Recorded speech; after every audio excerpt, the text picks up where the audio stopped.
Aku khawatir Dinda, di surga nanti kita tidak satu tempat. Kenapa begitu bang? Kau terlalu hormat pada suamimu, jadi kau pun ditempatkan di surga yang paling tinggi. Sementara abang yang banyak bergumul dengan dosa ini, syukur-syukur jika ditempatkan di pinggiran surga yang paling bawah. Aku akan memohon pada Tuhan agar aku ditempatkan di pinggiran surga yang paling bawah demi bersama dengan pangeranku, Bangda. Rasa lapar dan lelahku lenyap seketika setelah mendengar perkataanmu itu, Dikku. Di dunia sekolahan, orang selalu mengagungkan kekuatan otak, tapi kepekaan rasa yang kau tunjukkan benar-benar memberiku energi yang tak bisa diukur dengan kalkulasi matematis dan metodologi keilmuan.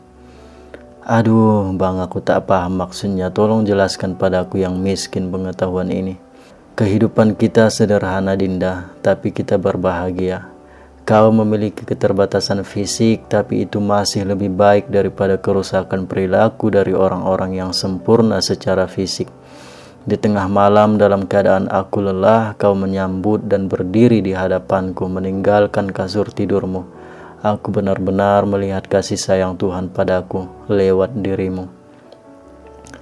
Tidak usah terlalu memuji bang, aku juga bisa marah dan meremukkan tulang-tulang persendian abang kalau abang macam-macam padaku. Tak apa karena kalau kau marah kecantikanmu juga bertambah. Cobalah bang, kalau begitu. Beberapa tahun kemudian mereka pun sudah punya anak yang lucu-lucu. Keluarga kecil mereka sangat berbahagia. Namun terjadilah suatu hal yang menguji ketabahan keluarga mereka. Si Mora mengalami kecelakaan parah di saat pulang dari pekerjaannya. Selama 2 bulan dia mengalami koma di rumah sakit dan akhirnya dia pun menyadarkan diri. Abang sudah sadar? Tanya si dia. Kita di mana, Dik? Abang di rumah sakit, sudah 2 bulan abang tak sadarkan diri. Abang kecelakaan waktu mau pulang ke rumah. Ya Allah, di mana anak-anakku, Dik? Mereka di rumah, bang. Ibu Sri yang mengasuh mereka di rumah sejak abang masuk rumah sakit. Di hari libur sekolah nanti biar aku suruh mereka datang ke sini menjenguk ayahnya. Cepatlah sembuh, bang, agar kita pulang ke rumah. Iya, Dinda. Insya Allah abang akan cepat sembuh, kata si Mora. Kemudian dia pun terisak menangis. Kenapa abang menangis? Bagaimana aku membutuhi hidup kalian, sementara keadaanku seperti ini? Masih cukupkah tabungan kita? Tak usah dipikirkan bang, soal itu bisa nanti aku pinjam uang pada ayah di kampung. Mereka pasti akan mau membantu. Bagaimana jika aku tak bisa sesehat dulu lagi, Dik? Aku teringat pada waktu kecelakaan itu benturan di kakiku sangat keras. Jika dokter nanti meminta untuk diamputasi bagaimana, Dik? Tulang rusukku juga sepertinya sangat fatal kerusakannya.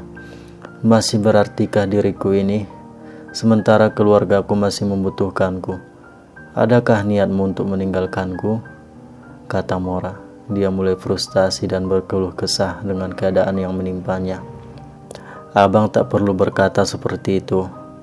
Aku pun jadi ikut sedih. Aku akan merawatmu sampai sembuh bang, berapa lama pun itu. Jangan lagi aku mendengar abang berkata aku akan meninggalkan abang. Bagaimanapun keadaan abang, aku akan setia mendampingi abang sampai akhir hidupku. Kita sudah berjanji untuk bersama di dunia dan bersama di akhirat. Aku tak takut miskin, tak takut melarat, tak khawatir jika fisik abang tak sempurna lagi. Aku sudah terbiasa miskin dan melarat dengan keadaan mataku yang tak bisa melihat selama ini. Abang tak perlu mengkhawatirkanku soal kepahitan hidup. Aku terlahir dengan kepahitan hidup. Aku tak berhasrat untuk melihat keindahan dunia ini yang isinya hanya kelalaian yang memperdayakan. Syukurlah aku tak bisa melihat. Kau akan selalu kucintai dan kusayangi sejak pertama aku mengenalmu bang. Dan itu tidak akan berubah lagi. Mendengar suaramu saja sudah cukup bagiku. Jangan ragukan ketulusan dan kesetiaan orang Maluku ini bang. Aku akan merawat dan menjagamu dengan sebaik-baiknya. Kalau begitu, pegangkan dulu tanganku pada pipimu Dindaku. Biar kupastikan bahwa istrikulah yang baru saja aku dengarkan itu. Ini bang, peganglah. Matanya bengkak, daging pipinya menyusut. Tidakkah kau jaga makanmu selama merawatku, Dinda? Itu baru 2 bulan abang meninggalkanku. Mungkin kalau setahun saja abang tinggalkan aku, badanku akan kurus kering tinggal tulang. Aku tak bisa bayangkan, Dinda, betapa silih bergantinya cobaan hidup yang kau alami selama ini. Yang penting kita selalu bersama bang. Itu saja doa yang kupanjatkan pada Tuhan. Kesehatan si Mora pun perlahan mulai membaik, namun butuh 2 tahun untuk memulihkan kesehatannya seperti semula. Kemudian kehidupan mereka pun berjalan seperti sedia kala. Anak-anak mereka mulai tumbuh besar seperti anak-anak pada umumnya. Kepribadian mereka diwarisi dari ayahnya dan paras mereka diwarisi dari ibunya. Tapi kemudian malang tak dapat ditolak, untung tak dapat diraih.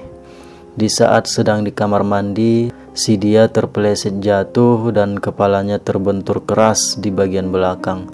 1 hari kemudian, si dia pun dipanggil sang holik, meninggalkan suami dan anak-anaknya untuk selamanya.